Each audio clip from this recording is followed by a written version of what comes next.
Good morning and welcome to the What's Up London show. I'm your host, Jennifer Slay. I would like to recognize and acknowledge my ancestors that came before me, allowing me to be here today.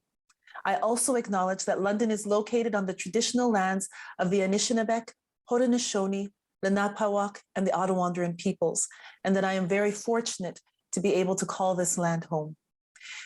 Today's show, as usual, has a variety of guests. You will want to stay tuned in as the topics range from city grants to networking to everything you want to know about weddings. Our first guest is with the City of London, and she is the manager of community grants. She has an invitation to all local organizations and not-for-profits with regards to an initiative you will want to hear about. Let's talk with Janice Walter. Hello, Janice, and welcome to the show. Thanks, Jennifer. Thanks for having me. No problem. I'm excited about this program. Can you tell us about the Innovation and Capital Grants program? Yeah, it's part of London Community Grants. The City of London allocates the funds each year. We do innovation and capital. So it's one pocket of money for both innovation and capital applications.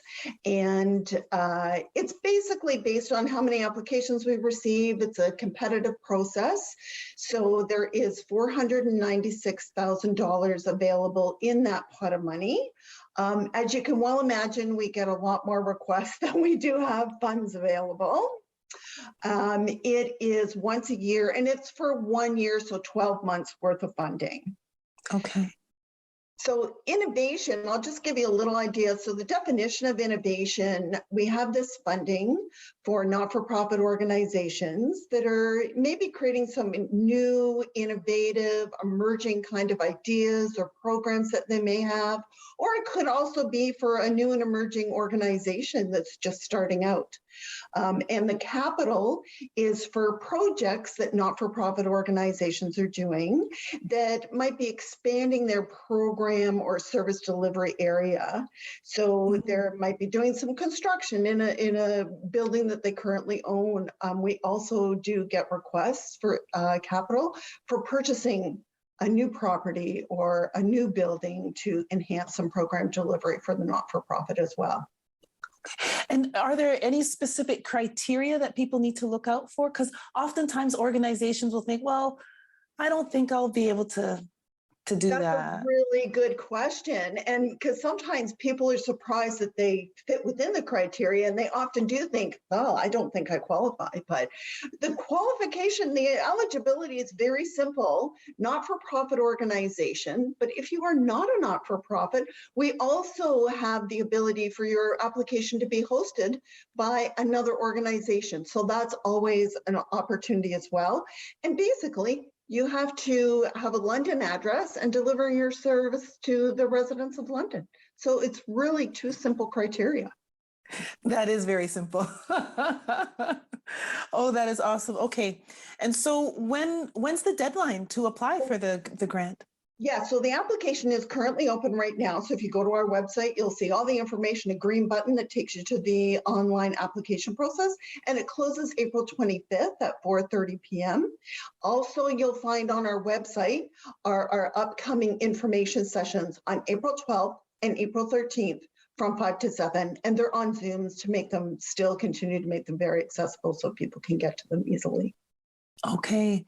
And when people apply, how long is the process for when they are accepted and then when they get the funding? Right.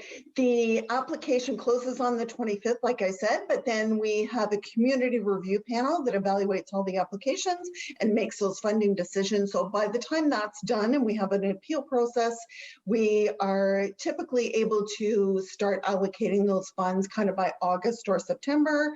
And again, it's for a 12-month period. So whenever that agreement is written, they then have 12 months to spend the funds. Well, that's wonderful. Well, what a great initiative for organizations and not-for-profits. A wonderful opportunity to be able to really get their services out there, because it's so hard with the fundraising and stuff like that to have the money to provide the service. So this is wonderful. Yeah, it's absolutely true. And when people visit the website, they can also see some of the examples of projects or organizations that have also been funded in the past. Perfect. Well, thank you so much, Janice, for being here. It's such a pleasure. My pleasure. Thank you so much for having me again.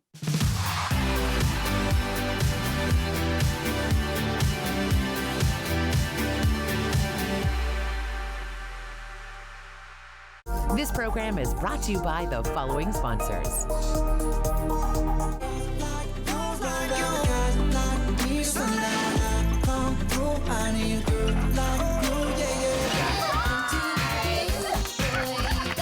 Your happy place. Easy 1013, the perfect music mix.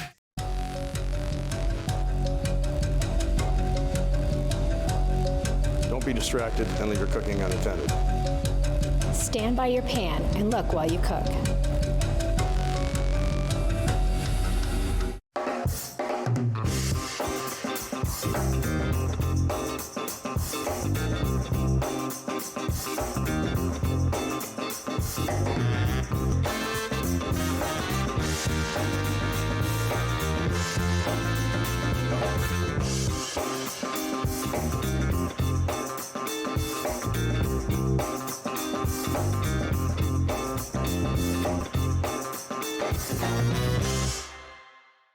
Hi, I'm Dan Mailer. I'm the host of London Lights, the show where we talk about notable Londoners who have made a big mark, big impact on the world of music, entertainment, sports, politics.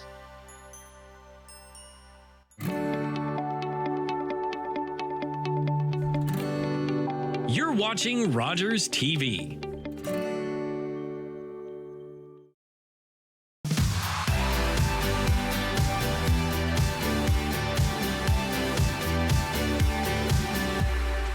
Welcome back. You know that saying, the future is in the hands of our youth? Well, our next guest is going to share exactly how students are making London more livable, sustainable, and joyful. Please welcome Eleanor Gabrew from Pillar Nonprofit Network. Hello, Eleanor, and welcome to the show. Hi, nice to be here. Nice to have you. So you are here to talk to us about an event that Pillar Nonprofit Network is going to be hosting. But before you do that, can you tell us a little bit about what Pillar is? Right. So Pillar is sort of a network that hosts numerous charities and sort of social enterprises. The one I work for is called CityStudio. So what CityStudio does is we convene City of London staff, and then we also chat with professors at one of our partnered institutions. So that could be Western, King's, Fanshawe, Brescia, or Huron. And the city asks us to run projects. So we integrate them into classes, and then the students carry out work for the city. So by the end of each semester, what we have is a bunch of really, really cool projects that are community-based, being cared for by students and with city support. So it's a really good sort of cross-fertilization there. Awesome. Can you tell us about some of the different projects that the students might have come up with, different things that they've done? Right. Sure. This semester, we've got one called Pollinator Gardens. We're also looking at another community garden project, specifically looking to create a community garden in Byron at Belvedere Park and design one. There's an engineering class that's working on designing a new bench. And then on the non-technical side, the City of London was recently designated a UNESCO City of Music. So we have a class that's working on developing ideas on how the City of London can better incubate music and boost the economy. There's others related to sort of abstract ideas like that. We've got one that is all about increasing tourism from the US in the City of London. So it's all kinds of interesting thoughts on either technical ideas on building an actual facility or sort of developing a strategy. Wonderful. And there's an event that's coming up, a networking event. Tell us about that. Yeah, correct. So we have at the end of the fall and spring semester, we want to showcase all this work we've been doing. So we have an event called Hubbub. I would really encourage anyone who's interested to come and be a part of it. We have each of the projects on display. We generally have a good amount of press there, professors, city staff, interested community members, and you can go in and interact with the students, ask them about the work they're doing. And that's the event. We also do some awards at the end, so it's a fun time. Wonderful. So for people who are interested and they want to be involved, what are the criteria to be able to have a project with this network? Essentially, so far we've been matching city projects with classes, but we're actually looking at maybe in the future matching community projects. We've often had community partners come along who advise, and perhaps even we set up deliverables that suit them also. But so that's sort of the future of what we're thinking about. But essentially, you just have to be a class with an idea about what can be done, or yeah, that's really all it's been. We like when people are excited about and are interested in developing a new idea. That's all it takes, sort of wandering mind.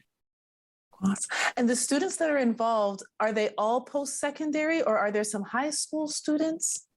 So there are a number of city studios now across the world. And I know that there are some city studio, maybe in Vancouver, they do some in-class sort of high school internship scenarios. At the City of London, we just deal in only post-secondary for now. Okay. Well, you know, those high school students, they are very creative and very innovative. Hopefully there'll be an expansion. I agree with you. Yeah, they are. There's a lot of untapped potential. We're sort of a baby organization. We're a couple of years old, but we've been growing and our capacity has been growing. So I don't want to shut that down. Wonderful. So I'm going to put you on the spot. What might be one of the most creative ideas that you've seen come out of this? Oh man, I think we're running a really cool project on outdoor spaces. So it was a year-long project. It's going to be featured at this Hubbub, and it's all about redesigning park spaces. So we're looking at Queen's Park. We're looking at, there's a new park in Lower Nav area. We're looking at places that have outdoor stages and performance spaces, which is, you know, the places we all use because, you know, we all go to parks and we go to Sunfest. And so it's really interesting to see those spaces reimagined. And for some of these projects, there are new mock-ups. It's crazy actually what these students are capable of and the value that they bring to the city infrastructure. It's just nuts. So, well, thank you so much for being here, Eleanor, and sharing about this project. Thanks for having me.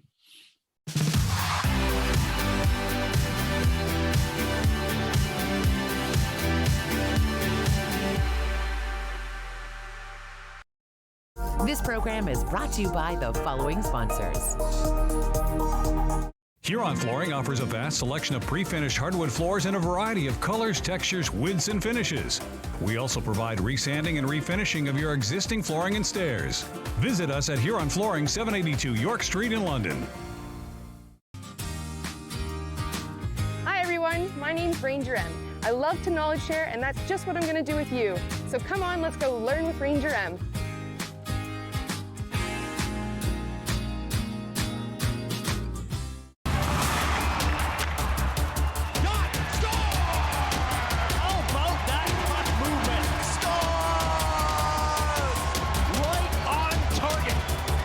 Night's action on Rogers TV. I did it. I need it. A hero gave it. And I am alive. As an organ donor, you can save up to 8 lives and enhance the lives of 75 others. Please go to our website. Pledge a gift of life. You'll be glad you did.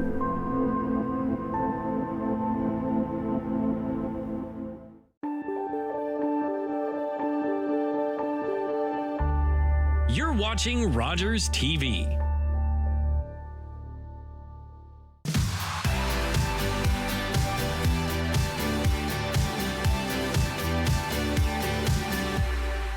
Welcome back.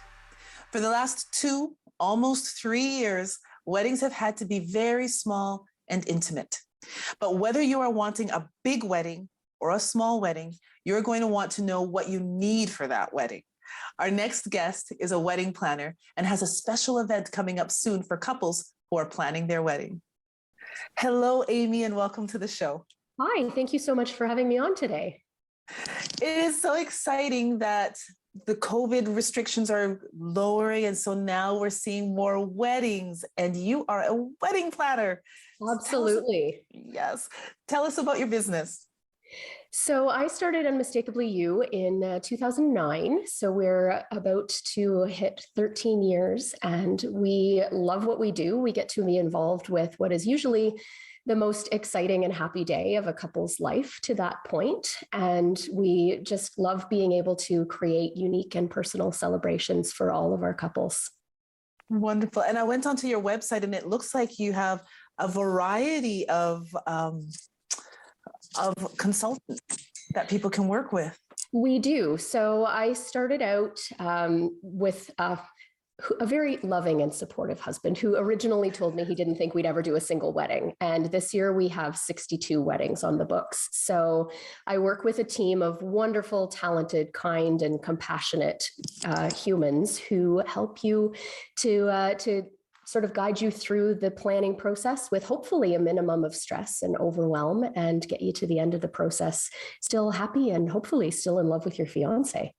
And so you have, you do weddings of all sizes, because I saw micro weddings and elopements. Can you tell us a little bit about that? We do. We started out doing your sort of traditional, 150, 200, 250 people weddings with a ceremony, cocktail, dinner, dance, and kind of as a sort of a function of COVID, we've transitioned into doing some micro weddings and elopements.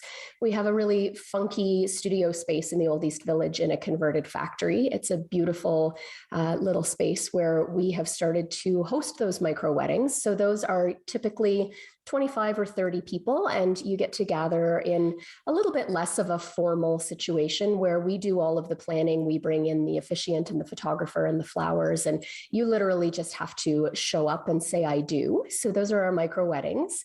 And then we also do elopements, which are kind of an alternative to the City Hall elopement, where you want to get married, but you want it to be a little bit more personal and special and pretty. And so we offer those at our studio as well. Awesome. And you are going to be hosting a market at the end of this month? We are. I'm an ideas person, so I have to give a shout out to Jacqueline, who is in charge of reining me in. But Jacqueline and I right now are working on putting together a wedding market. It's happening at the end of April, so April 28th, 29th, and May 1st. And it's going to take place in our studio building. So it's got that funky vibe. It's not your traditional wedding show. So we'll have lots of experiences for people to take part in.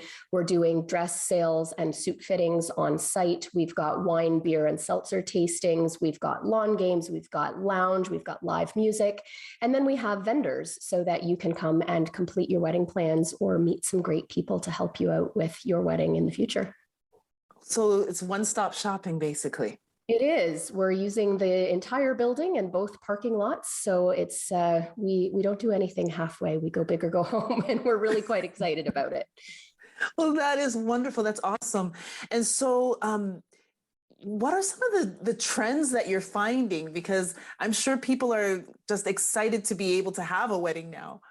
It's true. It's really kind of been all over the map in the last couple of years. And we are definitely seeing a lot of things that are sticking around. We see a lot of people really attracted to that natural look. The boho vibe is really starting to become really popular. We see a lot of people doing a lot of greenery and sort of long-lasting, really sort of not out there trendy, funky colors. We're still seeing a lot of neutrals that will kind of stand the test of time. We're getting back into doing bigger weddings this year, and we're just really excited to get to celebrate with couples again. Oh, well, we are excited to be having weddings again.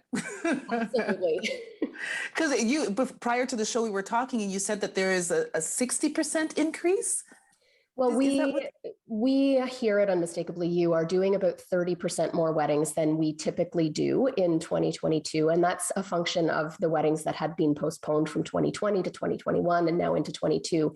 So some of those weddings certainly happened during the pandemic, but very much reduced numbers. So we're seeing an increase this year, which means that if you're still planning for this year, the earlier you can do it, the better, because vendors, I think, are all quite busy with this influx of couples being able to get married now.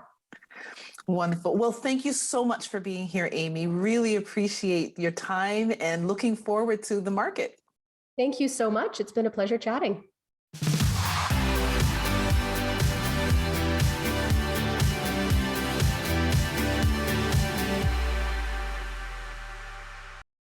I'm Jennifer Slay, the host of What's Up London.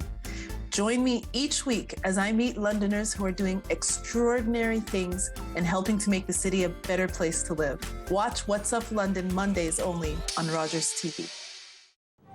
The world's most famous Canadian, Grey Owl, just back from a triumphant British tour, is to be a reluctant guest at a gathering of First Nations. Archie, you may not realize this, but right now you are the most famous Red Indian in the world. These are your people. You have to be there. Come on, Harold, let's go. Sure, I'm sure. His name is Archie Bellini, and if he's a Red Indian, I'm the king of China. It is an honor to meet the man called Grey Owl, who has brought much respect for our people. Imposter, rascal, dreamer, and yet the Englishman who called himself Grey Owl awoke the whole world to our vanishing wilderness. My brother says, men become what they dream. You have dreamed well.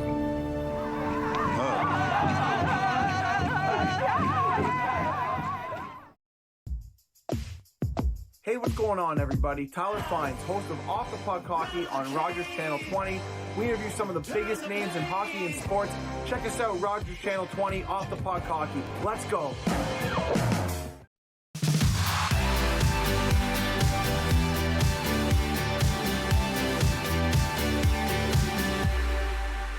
Welcome back. Our next guest is a wedding cake expert. She's here to talk to us about the latest wedding cake trends and to provide us with some creative cake ideas for any of our special occasions. Hello, Indira, and welcome to the show. Hello. Thank you for having me. No problem. So I am so excited to have you on here today to talk everything cake. So what got you into, your specialty is wedding cakes? Yes, I specialize in wedding cakes and sculpture cakes. I love the wedding planning. I love the wedding, everything about weddings. I love it. So how long have you been doing this? I've been decorating cakes for the past 17 years, a very long time. Wow.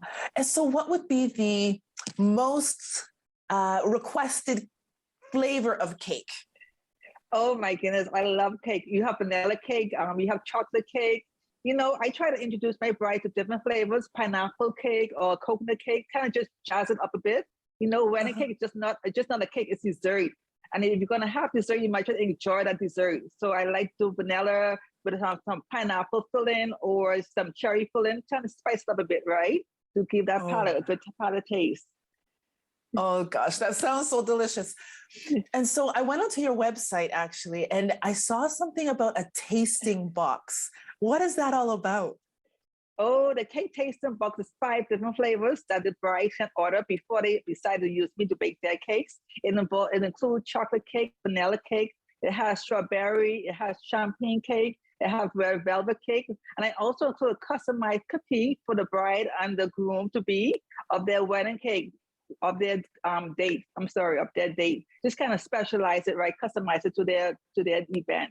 So it's a good tasting box to see who I am, taste my flavors, and their brides know that, hey, try something different. Oh gosh, that sounds wonderful. Because you know, if you're getting married, you want the cake to look beautiful, but you want it to taste great too. Yes. All my cakes are 100% real ingredients, so 100% butter, no artificial ingredients. So I stay true to the flavors. Wonderful. And so what are the common trends now? Because the last couple of years, there was probably a very few weddings going on, I would think, because of COVID. So what are the trends that you're seeing coming back? Now, 2022, we coming out of COVID. So a lot of brides are going smaller and they were looking for buttercream cakes or cupcakes.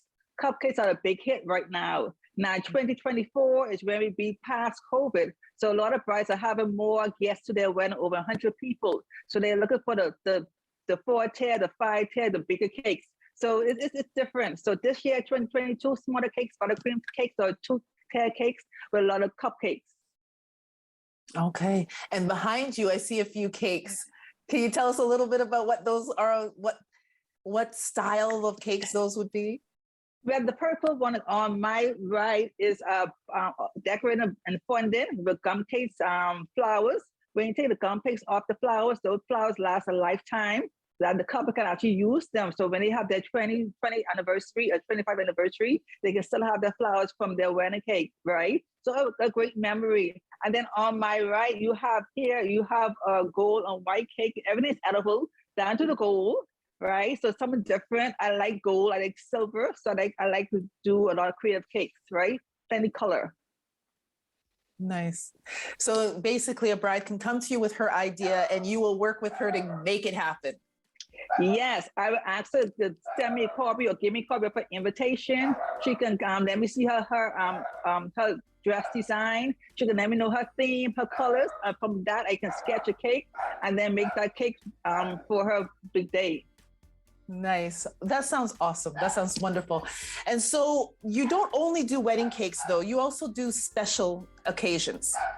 Yes, I do sculpture cakes. I can carve a dog. I can carve you a car, a Lamborghini, whatever you need in a cake. I can shape it into a cake. It's possible.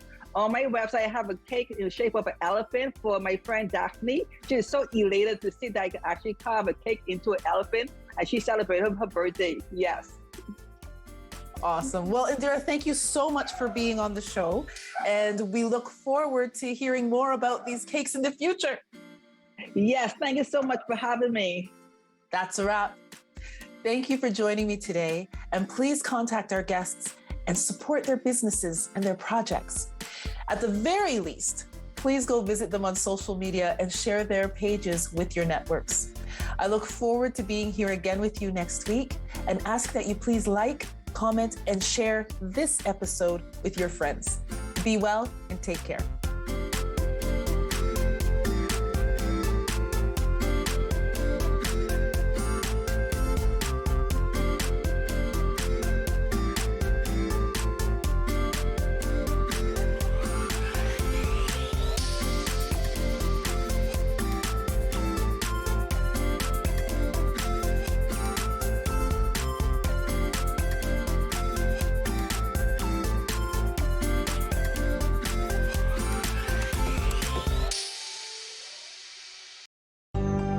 Call the Rogers TV viewer response line. Email us or connect with us on social media.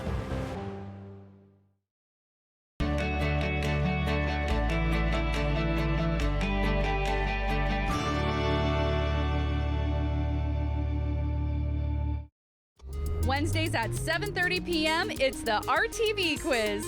Giovanni Petiti hosts a weekly trivia competition that lets you play from the comfort of your couch. Play along at home and challenge your friends. And don't forget to follow along on social media. Let us know who's top of trivia, and you can find yourself featured on a future episode. Are you kidding me, folks? The RTV quiz, Wednesday nights at 7:30 p.m. on Rogers TV or at rogerstv.com/RTV quiz.